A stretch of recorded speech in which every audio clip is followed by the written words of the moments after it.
है मसीह का प्यारा वचन, ये है वचन प्यारा। परमेश्वर के धन्य नाम की महिमा हो। प्रभात मनन के सत्र 2329 में आप सभी का बहुत ही विनम्रता के साथ स्वागत करता हूं। आइए आज के मनन के लिए एक और बार हम पढ़ते हैं पतरस की पहली पत्री, पहला अध्याय, पंचम पद। जिनकी रक्षा परमेश्वर की सामर्थ्य से विश्वास के द्वारा उस उद्धार के लिए जो आने वाले समय में प्रकट होने वाली है की जाती है। हमारे कल के मनन में हम उद्धार के प्रथम 2 चरण के बारे में संक्षेप में देखे थे। मैं उन बातें इसलिए आपको याद दिलाया ताकि उस पद में बताया गया उद्धार के तीसरा चरण को आप अवश्य समझ सके। उद्धार के तीसरा चरण अर्थात उद्धार के भविष्यकालीन अवस्था को महिमा प्राप्त करना अथवा ग्लोरिफिकेशन कहते हैं। पतरस बहुत ही स्पष्ट रूप में पद में उसका परिचय आने वाले समय में प्रकट होने वाला उद्धार करके किया। उद्धार के तीसरा चरण अथवा महिमा प्राप्त करने के संबंध में अनेकों पद हम नया नियम में देखते हैं। रोमी 8 की 17 में हम इस प्रकार पढ़ते हैं, और यदि संतान है तो वारिस भी, वरन परमेश्वर के वारिस और मसीह के संगी वारिस है, कि जब हम उसके साथ दुख उठाए तो उसके साथ महिमा भी पाए। महिमा पाने की अवस्था को स्पष्ट रूप में समझाने वाली 2 अन्य पद फिलिपी 3 अध्याय के 20 और 21 और यूहन्ना की पहली पत्री 3 की 2 भी है। फिलिपी अध्याय 3 की 20 एवं 21 पदों में हम इस प्रकार पढ़ते हैं, पर हमारा स्वदेश स्वर्ग पर है और हम एक उद्धारकर्ता प्रभु यीशु मसीह के वहां से आने की बाट जोड़ रहे हैं। वह अपनी शक्ति के उस प्रभाव के अनुसार जिसके द्वारा वह सब वस्तुओं को अपने वश में कर सकता है, हमारी दीनहीन देह का रूप बदलकर अपनी महिमा की देह के अनुकूल बना देगा।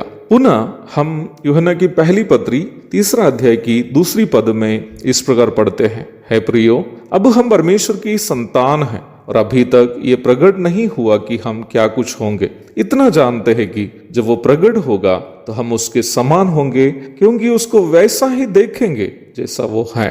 इन दोनों पदों से आप ये स्पष्ट रूप में समझ सकते हैं कि महिमा पाना अथवा ग्लोरिफिकेशन का अर्थ क्या है। यही महिमा की प्राप्ति को ही उद्धार के तीसरा चरण कहते हैं। उद्धार के इन तीनों चरणों को क्रमशः पाप की सजा से उद्धार, पाप की सामर्थ्य से उद्धार तथा पाप का सानिध्य से उद्धार भी कह सकते हैं। Salvation from the punishment of sin, salvation from the power of sin and salvation from the presence of sin. यद्यपि यीशु मसीह पर विश्वास किए हुए सभी को पाप की सजा, अनंतकालीन आग की झील से उद्धार मिल गया हो और वर्तमान संसार में पाप पर जीत प्राप्त करते हुए जीने की सामर्थ्य पवित्र आत्मा हमें क्यों न देता हो, जब तक हम वर्तमान संसार में जीवित है हमारा शरीर पाप से प्रदूषित ही रहेगा और निम्न पाप जो हमारे शरीर में वास करता है हमें पाप में फंसाने का हर संभव प्रयास करते भी रहेगा।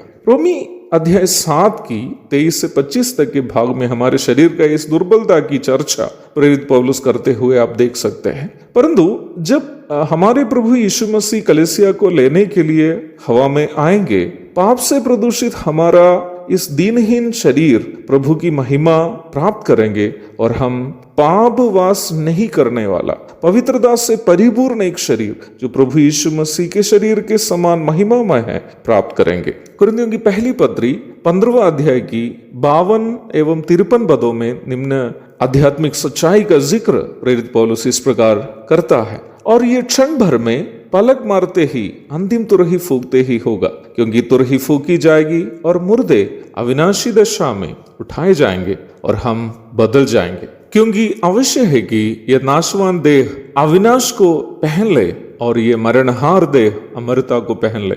अति भयानक सताव से भयभीत होकर गुजरने वाले रोम के विश्वासियों को तसली देते हुए प्रेरित पत्रस उनसे कह रहा है, मेरे प्रिय भाई बहनों, हमारे उद्धार की परिपूर्णता को हम प्राप्त करने जा रहे हैं, उसका यकीन हमें मिल चुका है। रोमी अध्याय 8 पद 29 और 30, एफएससी अध्याय 1 की 14 में उस यकीन का जिक्र हम देखते हैं। पत्रस आगे कह रहा है, यदि यकीन मिल चुका हो तो हम अवश्य उसे प्राप्त करेंगे भी। इसलिए प्यारो, वर्तमान संसार के इन कष्टों को झेलते समय निराश मत हो जाइए। हम इन सब कष्टों से अलविदा कहकर यथाशीघ्र महिमा प्राप्त करेंगे और हमारे स्वर्गीय धाम में प्रवेश भी करेंगे। कितनी धन्य आशा परमेश्वर का वचन हमें देता है। एक और शुभ दिन की धन्य कामनाओं के साथ आज का मनन में यह समाप्त करता हूँ। प्रभु आप सबको इन वचनों से तसल्ली प्रदान करें। उनके धन्य नाम की महिमा हो। आमीन।